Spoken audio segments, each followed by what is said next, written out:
I'm working on the Jeep here in the driveway, which is something I haven't done in a really long time. I haven't done work on regular cars in probably 15, 18 years like that. But I'm doing this job here. I'm changing the AC compressor and the water pump and some other odds and ends. And I'm having a flashback to like the 70s, the 80s, the 90s, the early 2000s. Because even though I've done all sorts of things, like, I mean, I've run the gamut, okay? Between owning shops, the drag racing thing, the magazine thing, you know, in and out of all sorts of businesses, all sorts of things. I always maintained a small shop out of my house that paid the bills. I kept the wheels turning. And I think of a lot of you young guys out there that are just getting started, you know, you're in your teens, your early 20s, or maybe 30s, and you're like, I want to be able to do all sorts of things. I want to be able to build cars, I want to be able to go race stuff, I want to be able to just have freedom, I want to do videos, whatever it is. And that's why I'm doing this video, okay? Because this is what you call freedom, right? This is your golden ticket. If you have a garage, if you have a driveway, if you have basic tools, basic skills, you're surrounded. You know, I live in a subdivision. I've always lived in suburban areas. I don't like rural and I don't like city. I always like that middle ground. But right here is ground zero, and you're surrounded by thousands of people with absolutely no mechanical skills whatsoever, that absolutely know for certain that if they go to a shop or they go to a dealership or they go any place like, you know, official, they're going to get robbed. Because essentially it's the truth. They get overcharged for things. They get sold unnecessary services. And that was always the key to my success. From the time I was a teenager and I started doing this stuff literally in the street in front of my parents' house, I never gave anybody freebies. But when they came to me, they knew they were going to get a fair, honest deal. I was going to tell them what was wrong with their car, and I was going to fix what was wrong with their car, and only that. And I was going to flat rate up front. I'm going to tell them up front how much it's going to cost. So whether it takes me 2 hours or 20 hours, this is what it's going to cost you to do it. And people appreciated that to no extent. And sometimes I took a beat, and sometimes I undercharged things, but it was okay, because for the one where you undercharged and you said, well, you know, that one job should have taken me 15 minutes, it was for 2 days I had to pull the motor out because it broke a bolt. So be it, right? For that one, you'll do 50 that go smooth and you actually beat the time that, you know, that you would have been charging for that. So the flat rate thing was important.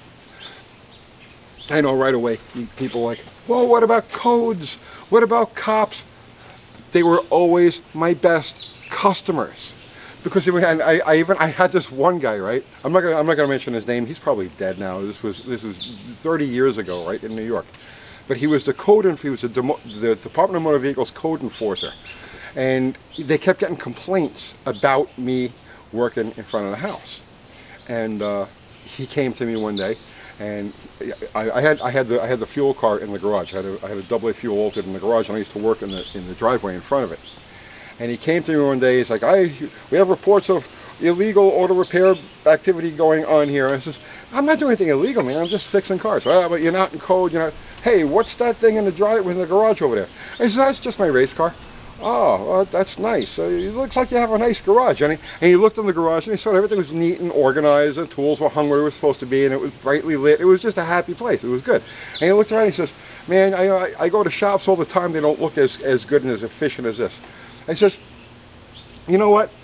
Here's my number, right? You ever need anything, your family ever needs anything, you know, hit me up, right?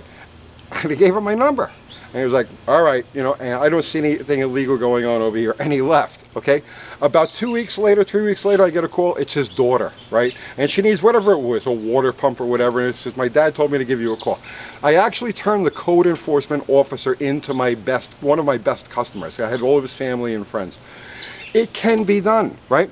Learn to color outside the lines a little bit. Right? You do whatever you have to do to make it work, right? Forget about the rules. Rules, you know, rules like any system. Systems are only in place to keep you average, to keep you in line, and to keep you back, right? You have to think around the systems, work around the systems. It's a mindset. You know, it's a mindset I've had my entire life. And I tell you, I'm thrilled. I have done good for myself. And it also leads to a point like this security, the satisfaction. If YouTube was to disappear tomorrow morning, and I lost the shop, an earthquake swallowed up the shop tomorrow morning, and I had zero, I was like completely leveled again, I open up my garage door, I wheel out my toolbox, and I let my neighbors know, hey, you have anything with your car, your lawnmower, or whatever, let me know. And I will not skip a beat. Every bill will get paid. I'm not going to miss a meal. Important for me to not miss meals, right? If you're young and you're just starting out, this is the mindset you got to have. And you got to, you got to do it right. If you're going to do it, you got to do it right. Most people who do this type of thing, that work out of their house, they're not conscientious of their neighbors. They make rackets in the middle of the night or early in the morning. They leave parts laying around. They leave tools laying around. They leave stuff disassembled. They make a mess. It's a shambles. But when you're done, you clean up. See, I always keep my houses. I mean, my house is nothing to brag about. It's just a house. But aside from the cars and the driveway, which are intact, you wouldn't know that a mechanic lives here. And I actually have a guy who's about 3 or 4 blocks from here that has, he runs a shop the way I remember running my shop in New York, where he's got, I mean, this guy he's got cars backed up. He does, now you look at his house, you would never know a mechanic lived there, except for the fact that he's got stuff in the driveway that he's working on. And at the end of the day, he closes all the hoods, he puts all the tools away, puts the wheels on the cars, whatever it happens to be. He doesn't, holidays or whatnot, there's nothing there. So this way, you're not irritating anybody. You're just a neighborhood asset. They know they can come to you for a fair deal when they need something. And then, there's no distraction, no detraction, I should say, from that. Very important. Work with your neighbors, they're your friends. So, it's like, you talk about being in the world of cars and doing all of these car things and having all of this car fun. Well, this is the foundation from which all of that grows. You know what I'm saying? And it's the security. There's really no such thing as security. There's no such thing as a secure job. There's no such thing, none of that. It's all an illusion. The only security you really have is the security you make for yourself. And if you're a mechanic, this is your security, right? And this is your security, and your tools are your security. And your willingness to go out there and get it done. So I'm going to keep going on this. Like I said, I'm having a flashback. I stopped the regular repair thing about 3 or 4 years after I got to Tennessee, and then I started just selling Chrysler parts, and then the Chrysler parts turned into a Chrysler shop, and then the Chrysler shop turned into Uncle Tony's garage, and here's where we are today. And in the meantime, there were coffee houses and all sorts of things, because this gives you the freedom to take those chances. You want to start a business on a whim, you're like, oh, you know what? I want to start a business. It's going to cost me like 15 or 20,000 bucks. Okay, no problem. Here, because if it takes a dump, if it goes nowhere, there's your tools, there's your mind, there's your skills, and you can conquer anything.